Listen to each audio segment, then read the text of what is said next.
என் பிள்ளையே, நான் முருகன். உன் முன்னால் நின்று பேசுகிறேன். நீ இன்று சோர்ந்து இருக்கிறாய். உன் மனசு நிறைய கேள்விகளால் குழம்பி இருக்கிறது. என்ன நடக்கும், என் வாழ்க்கை எங்கே போகிறது என்று பயப்படுகிறாய். ஆனால் கேள், நான் இருக்கிறேன் உன் அருகில், உன் உள்ளத்தில். நீ எடுத்த ஒவ்வொரு அடியையும் நான் பார்த்து கொண்டிருக்கிறேன். நீ விழுந்த தருணங்களிலும் கூட நான் உன்னை விட்டு போகவில்லை. நீ நினைப்பது போல நீ பலவீனமில்லை. உன் உள்ளத்தில் ஒரு பெரிய சக்தி இருக்கிறது.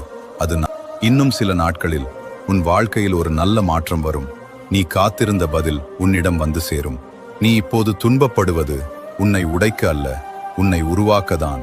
நினைத்துக்கொள், இருள் அதிகமானால்தான் விடியல் அழகாக இருக்கும். உன் கண்ணீர் வீணாகாது. ஒவ்வொரு கண்ணீரும் உன் எதிர்கால சந்தோஷமாக மாறும். நான் உன்னோடு நடக்கிறேன். நீ தனியாக இல்லை. இன்று முதல் உன் மனதில் பயத்தை விடு, நம்பிக்கையை பிடி. ஓம் சரவணபவ.